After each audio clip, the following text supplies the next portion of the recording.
Investir, ça peut sembler un peu intimidant, mais en réalité, il y a des principes de base pour bien se lancer.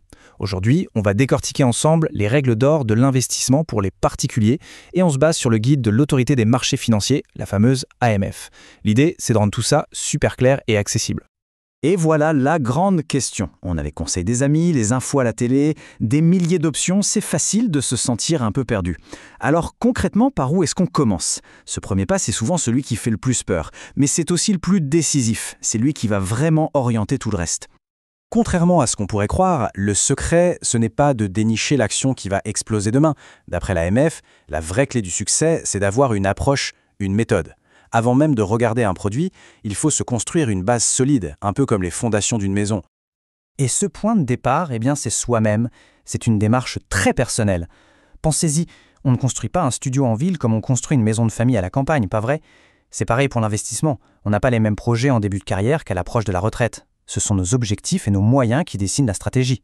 Bref, l'investissement, c'est du sur-mesure. Alors, plongeons dans cette première étape qui est absolument cruciale. Avant de se jeter sur le premier produit venu, il y a un petit travail d'introspection à faire. L'idée, c'est définir son propre cadre en se posant les bonnes questions. Et voici le trio magique de tout investisseur. D'abord l'objectif, c'est le pourquoi. Est-ce que c'est pour la retraite, pour acheter un appart ou juste pour faire fructifier son argent? Ensuite, l'horizon de temps, c'est le quand. Est-ce qu'on aura besoin de cet argent dans 2 ans ou dans 20 ans? Et enfin, le risque, c'est un peu le comment. Jusqu'où est-on prêt à voir son capital varier? Ces 3 piliers sont inséparables, ils sont l'ADN de toute bonne stratégie. On voit bien ici le lien entre le temps et le risque. Pour une épargne de précaution, par exemple, un projet à court terme, la priorité absolue, c'est la sécurité. L'argent doit être dispo et sans risque. Le rendement, franchement, c'est secondaire. À l'inverse, quand on a du temps devant soi, comme pour la retraite, le temps devient notre meilleur allié. Il permet d'encaisser les hauts et les bas des marchés et donc de viser un rendement potentiellement plus élevé, en acceptant bien sûr plus de risques. Ah, la fiscalité.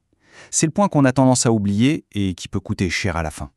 Un rendement de 5% sur le papier, ça ne veut pas dire 5% dans sa poche, loin de là. Les impôts passent par là et leur impact sur la performance finale est vraiment significatif. Il faut toujours penser en rendement net d'impôts pour ne pas avoir de mauvaises surprises.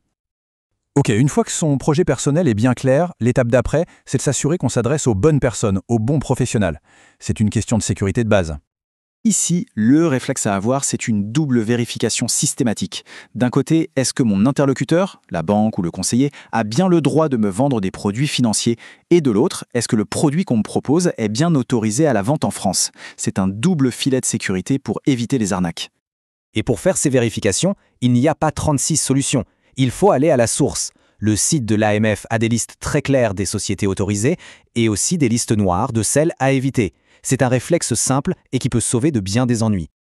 Attention, ce point est hyper important à comprendre. Un visa de l'AMF, ça ne veut pas dire « c'est un super placement, allez-y les yeux fermés ». Non.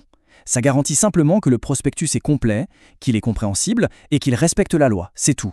L'évaluation de l'opportunité, savoir si c'est un bon placement pour soi, ça reste toujours la responsabilité de l'investisseur.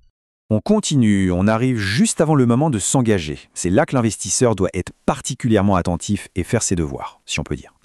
Il faut savoir qu'un conseiller financier a une obligation légale. Il doit bien connaître son client. C'est pour ça qu'il fait remplir un questionnaire assez détaillé. Ce n'est pas de la curiosité, c'est vraiment un outil pour s'assurer que les produits qu'il va proposer sont bien adaptés. Donc y répondre avec franchise, c'est avant tout se protéger soi-même. Voilà une petite checklist des derniers réflexes à avoir. Le premier, c'est la base, diversifier. On ne met pas tous ses œufs dans le même panier. Ensuite, on demande le document officiel, le prospectus, pas juste la jolie brochure publicitaire. Il faut oser poser toutes ces questions, même celles qui semblent bêtes. Et surtout, on prend son temps. On ne signe jamais rien sous la pression. Cette phrase est courte, mais elle veut tout dire. Une fois qu'on a signé, on est engagé. Il n'y a pas de retour en arrière facile. C'est bien pour ça que toute la phase de préparation et de réflexion avant, ce n'est pas une option, c'est une nécessité. On pourrait penser que, ça y est, le travail est fini. Mais en fait, c'est une nouvelle phase qui commence, celle du suivi. C'est une erreur classique de croire qu'une fois l'argent placé, on peut l'oublier. Pas du tout. L'investissement, ce n'est pas un acte ponctuel. C'est le début d'un processus qui va demander une attention régulière sur le long terme. En pratique, ça veut dire quoi? Suivre la performance de ses placements, bien sûr, mais aussi s'informer ailleurs que chez son banquier pour avoir d'autres sons de cloche. Ça veut dire aussi se méfier comme de la peste de ce qu'on lit sur les forums qui sont souvent remplis de mauvais conseils. Et enfin, un truc tout bête mais essentiel, lire attentivement ses relevés de compte pour vérifier que tout est en ordre. Et si, malgré toutes ces précautions, un jour ça se passe mal, qu'il y a un vrai litige avec son intermédiaire, il faut savoir qu'il existe une porte de sortie. Le médiateur de l'AMF, c'est un service public, gratuit, et son rôle c'est justement d'aider à trouver une solution à l'amiable. Pour le contacter, c'est très simple, ça se passe directement sur le site de l'AMF. C'est une ressource vraiment précieuse à connaître, au cas où. On arrive à la fin de notre tour d'horizon. Alors, une dernière question pour la route. De toutes ces règles, de la définition de ces objectifs à la vigilance sur le long terme, s'il ne devait en rester qu'une, la plus importante pour commencer, ce serait laquelle ? Il n'y a sans doute pas une seule bonne réponse, parce qu'au final, la réponse, un peu comme l'investissement lui-même, est profondément personnelle.